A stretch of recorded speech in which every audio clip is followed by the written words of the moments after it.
just passed Veterans Day, and it makes me angry when I think a new generation has, not just a new generation, there's a whole swath of Americans who have no concept of the blood that was shed for them to enjoy the freedoms that they're letting go of. You know, when you put it like that, was it all in vain? Was it all a waste? Are we basically throwing away what blood? I want you to think about it. What price do you put on spilled blood for freedom? And here is a generation now willing to let it go, and excuse my French, but piss it away for something they think is better than what was given for them, and honoring those people who gave their lives that we could enjoy this freedom. That's why I said to you, there's such a missing staple. If you miss history and you don't teach history, the history of this country, which is rooted in God, people who feared God, who went to battle fearing God, believing in country and in God and in the cause of one simple word, freedom. And today we have people that would just wave it away as if it's some curse that was put on us.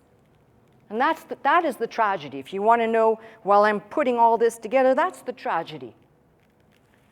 To not put these pieces together is to miss something so crucial. Now, we may be a minority in the land. Churches today are filled with people, and I've said this for now well over a decade plus.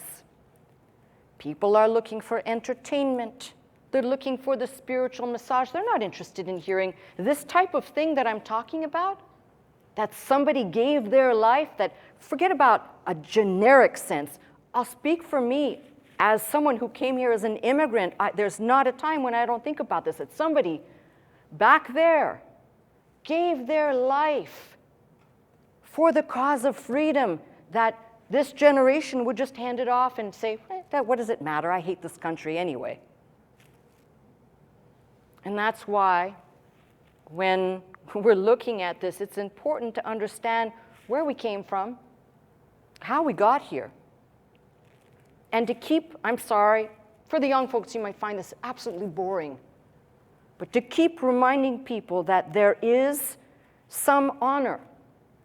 There is, no, more than some, there is honor and dignity to fight for the freedoms that God gave this country, and to keep fighting specifically for our religious freedom, the things that we enjoy so dearly.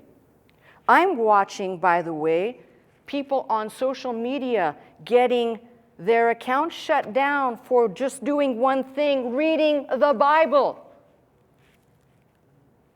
Think about that. And you think, oh, but they must have done something else. No. They must have said something else. No. And if you don't think that those freedoms are shrinking like a noose around Americans' necks, you are sorely mistaken.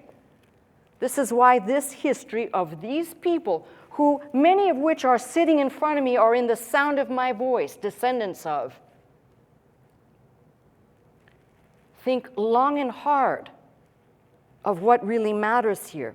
This tribe, amongst other tribes, and we know, by the way, come to the modern times, when we've got the flux of people between, we'll say, the late 1800s until about somewhere around 1920, 1930, when you had a huge flux of immigrants, and the immigrants coming, right? Specifically, if you think about it, two massive waves of immigrants.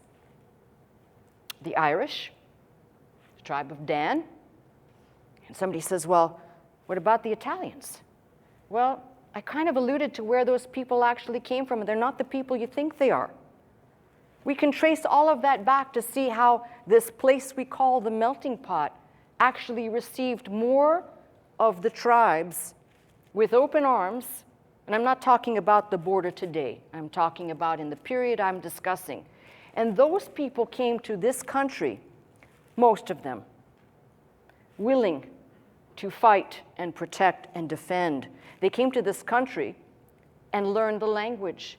They came to this country and they assimilated. They came to this country and at that time said, America is the greatest place on earth.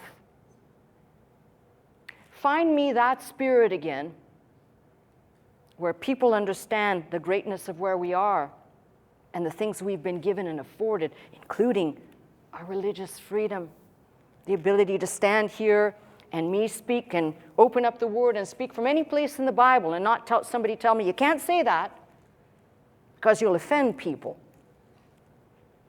Well, that never bothered me one bit. Because my attitude is, if it offends you, no, hold on a second. I'm not talking about being mean for mean's sake. But if the shoe fits, wear it. Because if there are way too many people willing to give it all away, like Esau, for a bowl of porridge, they're willing to give it away cheaply of what came at such a great cost. I liken, by the way, and I don't mean blasphemy, but I liken the sacrifices of the sons of this country, of this land, as a microcosm of the sacrifice that Jesus Christ made for us all. Some didn't want to go. Many went anyway. Some went enthusiastically, but they sacrificed. And if we should ever forget that sacrifice, we become no different than any other culture anywhere in the world that just merely thinks it's a part of the past and let the past be the past. No. That's why I said to you, it's sad that Veterans Day passed. So I'm just going to take the second right here, I think I have been for the last few minutes, to say thank you to those, the ones that are not here anymore with us, and the ones that have served and are still with us. Thank you for doing what only you could do. Thank you for your sacrifice, and thank you for your service. And thank you for recognizing there was something bigger and greater than just you.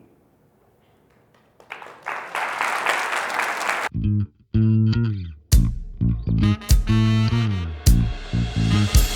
into this house, magnify the Lord, lift up holy hands, our hearts in one accord, worship and